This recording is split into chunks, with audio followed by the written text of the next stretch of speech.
हरि ओम श्री कृष्णाय वासुदेवाय हरे परमात्मने प्रणतकलेशनाशाय गोविंदाय नमो नमः। मुखं करोति वाचालं पंगुं लङ्घयते गिरिं यत्कृपातमहं वन्दे परमानन्दं माधवं वसुदेवं सुतं देवं कंसचारुमृतं देवकी परमानन्दं कृष्णं वन्दे जगद्गुरुं श्रीकृष्णार्पणमस्तु।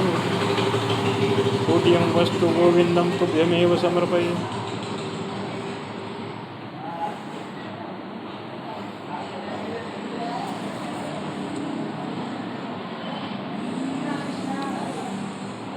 कृष्णाय वासुदेवाय हरे परमात्मने प्रणतकलेशनाशाय गोविंदाय नमो नमः।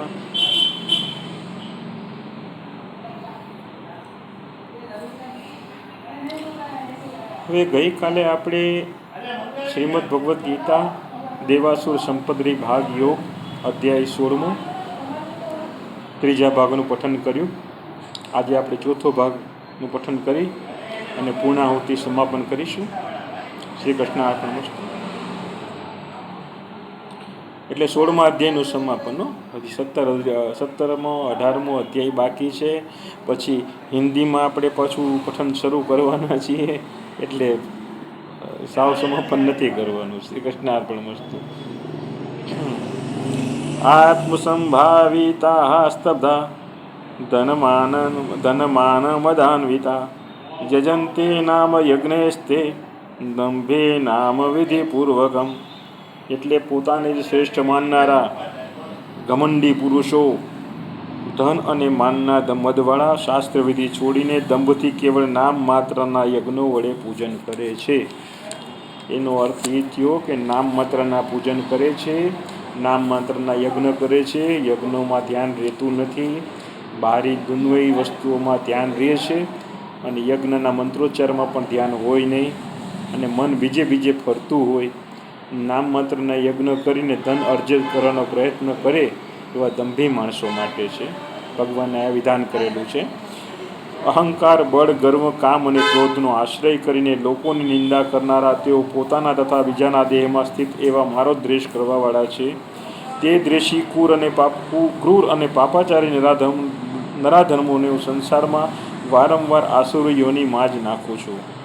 હે કૌંતેય, આસુરી યોનિને પામેલા તે મૂઢ લોકો મને નહીં પામીને જન્મો જન્મ તેનાથી પણ વધારે અધમ ગતિને જ પામે છે। કામ, ક્રોધ અને તથા લોભ એ 3 પ્રકારના નરકના દ્વાર આત્માનો નાશ કરવાવાળા છે। એ ત્રણેયને ત્યજી દેવા જોઈએ। હે કૌંતેય, આ 3 પ્રકારના નરકના દ્વારથી મુક્ત થયેલા મનુષ્ય પોતાનું કલ્યાણ થાય એવા કર્મ કરે છે, તેથી તે પરમ ગતિને પામે છે।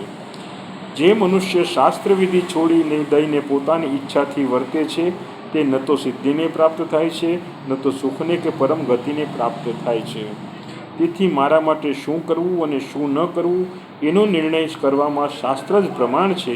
માટે શાસ્ત્રવિધિથી નિયત કરેલા કર્મનું યોગ્ય છે। इति श्रीमद्भगवद्गीतासूपनिषत्सु ब्रह्मविद्यायां योगशास्त्रे श्रीकृष्णार्जुन संवादे देवासुर संपदि भाग योग नाम 16ोऽध्यायः इति। श्रीकृष्णार्पणमस्तु। कृष्णाय वासुदेवाय हरि परमात्मने प्रणतकलेशनाशाय गोविंदाय नमो नमः।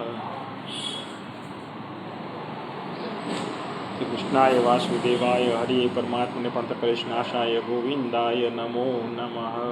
अपराध सहस्राणि क्रियन्ते हर्निशं मया दासोऽयमात्मा क्षमस्व परमेश्वर। હવે ભગવાને શું કીધું છે? શાસ્ત્ર વિધિથી કરેલા કર્મો, બરાબર? એટલે શાસ્ત્ર મોટામાં મોટું કયું? તમને કોઈ શાસ્ત્ર વિધિ ન આવડતી હોય, તમે શાસ્ત્રો વાંચતા ના હોય, તો આપણે મોટામાં મોટું શાસ્ત્ર કહેલું છે, મહાન ગ્રંથ કહેલું છે, એ છે શ્રીમદ ભગવદ્ ગીતા। આનાથી મોટું બીજું કોઈ શાસ્ત્ર છે નહીં, જેમાં તમામ પુરાણોનો, વેદોનો, તમામ ઋગ્વેદ, યજુર્વેદ, અથર્વવેદ ને સામવેદ, 4 વેદ છે ને, ઋગ્વેદ, યજુર્વેદ, અથર્વવેદ ને સામવેદ, બરાબર? 18 પુરાણો, બરાબર? અને જેટલા ગ્રંથો છે, જેટલા સૂક્તો છે, બધાનો સાર તમને શ્રીમદ ભગવદ્ ગીતામાંથી જ મળે છે।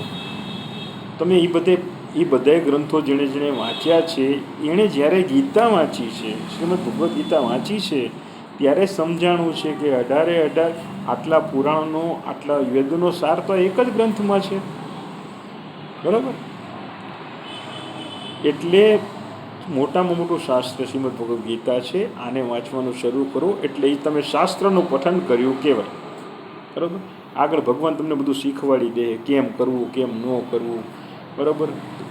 બહુ ક્રોધી હશો, ધીમે ધીમે ક્રોધે શમી જશે. બરાબર. બહુ લોભી હશો, ધીમે ધીમે લોભે શમી જશે. બધુંય શમી જશે. પણ છેલ્લે એક કામ કરવું, રસ્તો બતાવું તમને. એક કથાથી કહું છું. એ મહાભારતના યુદ્ધમાં છે ને, ભીષ્મ પિતામહની છાવણીમાં દુર્યોધને જેમ ભાવે એમ કટુ વચનો કહ્યા કે તમે 5 દિવસ થઈ ગયા યુદ્ધના, અને તમે આપણા 31 કૌરવો હણાયા અને એક પણ પાંડવ હણાયો નથી. તો તમે અમારા પક્ષે લડો છો કે એમના પક્ષે લડો છો? તમે દાદા હાચા, પણ આપણા જ મરતા હોય ને સામેવાળાને એક કેમ ન મરતા હોય, એ તો ખોટું કહેવાય ને. એટલે કાં તમે સૈન્યને મૂકી દો અને કાં તમે કૌરવોને હણો, પાંડવોને હણો. ભીષ્મ પિતામહને લાગી આવ્યું એટલે 5 બાણ છે ને એમણે ગોઠવા અને કે આવતીકાલ સાંજ સુધીમાં 5 પાંડવોનો મારા હાથે વધ કરીશ, બાકી મારા માથે આ લાંછનનું સહન નહીં કરું. આ વાતની ખબર છે ને કૃષ્ણને પડી, ભગવાન કૃષ્ણને. એમના ગુપ્તચરો હોય ને, બધા ગોઠવેલા હોય. આપણે કેમ બધા ગોઠવેલા હોય, એવી રીતે ગુપ્તચરો ગોઠવેલા હતા.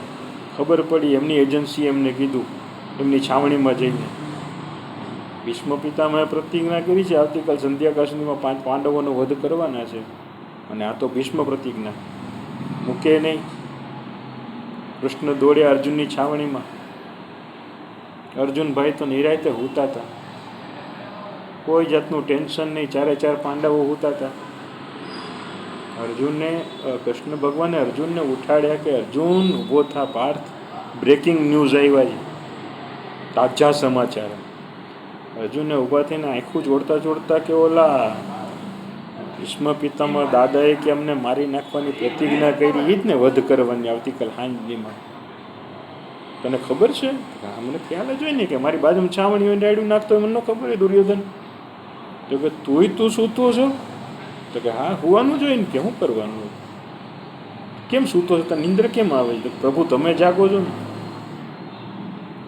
જાણો તમે જાગો છો ને એટલે હું હોઈ ગયો.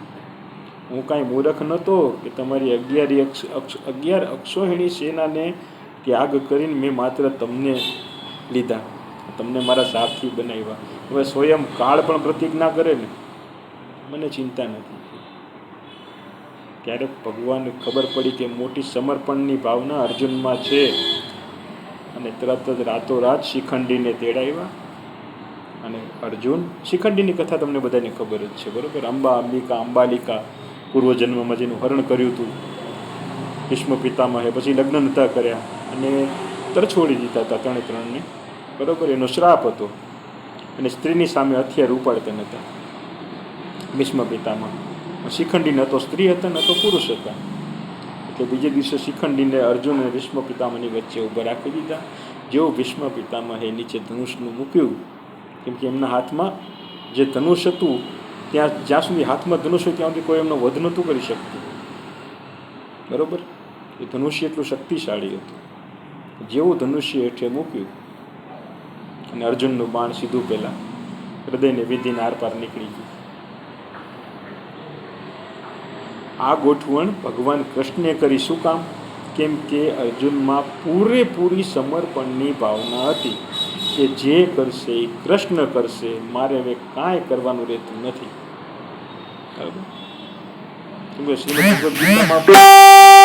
એને વિશ્વાસ દેવરાવી દીધો હતો, એટલે ગીતા અર્જુનને હૃદયમાં ઉતરી ગઈ આખી.